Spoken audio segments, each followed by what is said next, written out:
अब हम बात करते हैं भौतिक तथा अभौतिक संस्कृति के बारे में। अमेरिकन समाजशास्त्री आगबर ने संस्कृति को भौतिक और अभौतिक दो भागों में बांटा है। उनके इस वर्गीकरण को अन्य वैज्ञानिकों ने भी स्वीकार किया है। अब हम बात करते हैं भौतिक संस्कृति की। भौतिक संस्कृति क्या होती है?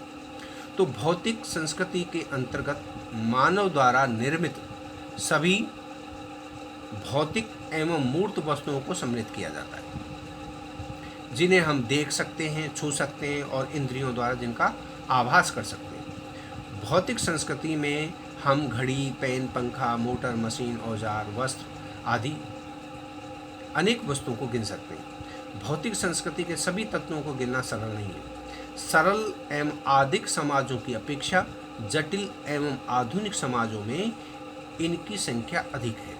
इस प्रकार से पुरानी पीढ़ी की अपेक्षा नई पीढ़ी के पास भौतिक संस्कृति अधिक है। भौतिक संस्कृति की विशेषताओं को हम संक्षेप में इस प्रकार भी समझ सकते हैं कि भौतिक संस्कृति मूर्त होती है और भौतिक संस्कृति संचयी है, अतः इनके अंगों में निरंतर वृद्धि होती रहती है। चूँकि भौतिक संस्कृति मूर्त है, अतः उसे मापा जा सकता है। भौतिक संस्कृति की उपयोगिता एवं लाभ का मूल्यांकन सरल होता है। भौतिक संस्कृति में परिवर्तन शीघ्र होते हैं। एक स्थान से दूसरे स्थान पर संस्कृति का प्रसार होने पर भौतिक संस्कृति में बिना परिवर्तन के, देखो ये महत्वपूर्ण है कि एक स्थान से दूसरे स्थान पर संस्कृति का प्रसार होने पर भौतिक संस्कृति में बिना परिवर्तन हुए उसे ग्रहण किया जा सकता है, जबकि अभौतिक संस्कृति में ऐसा नहीं होता, कम होता है। अब हम बात करते हैं अभौतिक संस्कृति की। मेकाइवर एवं अन्य समाज वैज्ञानिकों ने संस्कृति में केवल अभौतिक तत्वों को ही सम्मिलित किया है।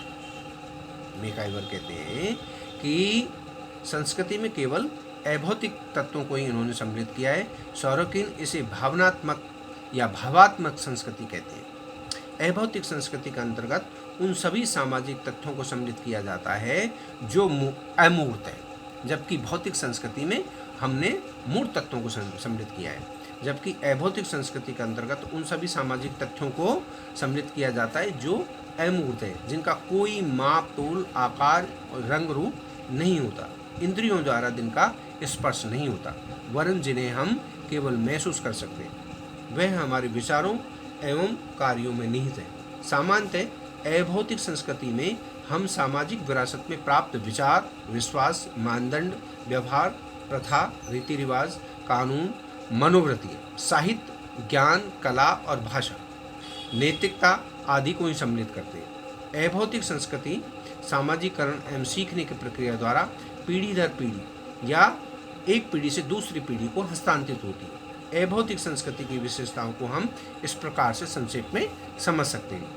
यहाँ अभौतिक संस्कृति अमूर्त होती है, जबकि भौतिक संस्कृति मूर्त होती है। चूँकि अभौतिक संस्कृति अमूर्त होती है, अतः उसकी माप नहीं की जा सकती। अभौतिक संस्कृति जटिल होती है।